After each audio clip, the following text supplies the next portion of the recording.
Steph, thank you. Let's start with education. Another school in the Thorncliffe Park area shutting down for a few days as officials try to get a COVID-19 outbreak under control.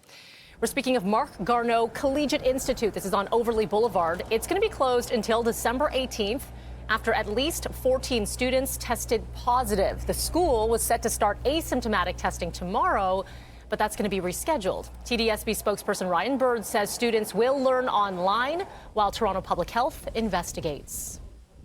Part of the ongoing investigation by Toronto Public Health not only looks at the 14 positive cases now, but obviously they will be wanting to encourage more students and staff to get tested in the days ahead. And then how is this being transmitted? Is it being transmitted in through the school, or how is that happening?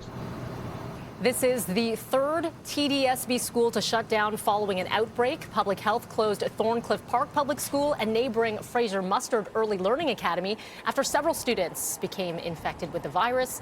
Mark Garneau is just steps away.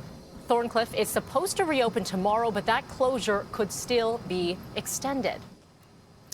The provincial government says COVID-19 vaccines, they're not going to be mandatory, but those who choose not to get one could face continued restrictions. This is not going to be a mandatory campaign. It will be voluntary.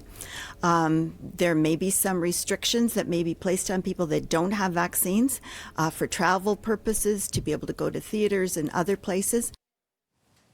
Ontario is expected to receive doses of the Pfizer vaccine in the coming weeks. Vulnerable people and healthcare workers first in line to receive the shot.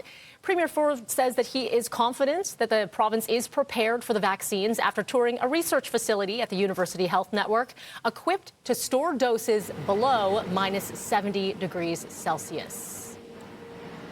We just need the vaccine. We just need the vaccine. As soon as it arrives, we're ready to go. The locations of Ontario's 2 distribution sites have not yet been announced, with 21 hospitals across the province able to store that Pfizer vaccine. But experts say the vaccine will likely go to people who can physically travel to one of those delivery sites, which means it may be difficult to vaccinate residents in long-term care homes first. Health Canada is expected to make a decision on the Pfizer-BioNTech vaccine at some point this week. Of course, we are keeping a very close eye on that. Meanwhile, a shocking outbreak of COVID-19 at the Sunnycrest long-term care home in Whitby. 119 out of the 124 residents have tested positive for the virus. 19 have died. 67 staff have also been infected. The home had escaped the first wave of the coronavirus without a single case. So what happened? Coming up at 8 o'clock here on BT, City News reporter Cynthia Mulligan is going to join us with some exclusive details of this stunning report that found widespread failures at this Durham long-term care home.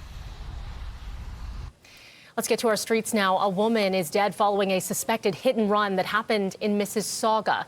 She was found with critical injuries by a driver on the road on Myerside Drive, which is near Tompkin and Courtney Park, around 7:30 last night. She was rushed to hospital where she had died. No further details have been released here, but investigators say they are treating this as a hit and run and are appealing to the public for any information. Police laying charges against 2 security guards in the death of a woman after an altercation at Toronto General Hospital in May. This allegedly happened between security and 43-year-old Danielle Stephanie Warner on May 11th, during which she went into medical distress. She died later in that month. A coroner's report found that she died as a result of a brain injury consistent with restraint asphyxia. The report also found a surveillance camera was purposely turned away. The University Health Network issuing a statement saying, "We have cooperated with the Toronto Police Service and will continue to do so. The matter is now before the courts." 42-year-old Amanda Rojas Silva and 35-year-old Shane Hutley, they are going to be in court Tuesday to face charges of manslaughter and criminal negligence causing death. Toronto police have made a second arrest in connection to an explosion and a fire that happened in East York last month. This explosion happening at a building on Woodbine Avenue, north of Danforth, November 27th. 2 children suffered major burns in this blast. Both are still in hospital with serious injuries. Several other people receiving minor injuries here. Police allege the blast was caused by chemicals being used to make illicit drugs. 30-year-old Cassandra Nicholson surrendering to police yesterday, facing several charges, including 2 counts of arson causing bodily harm. 38-year-old Jonathan Nicholson, arrested in November, is also facing several charges.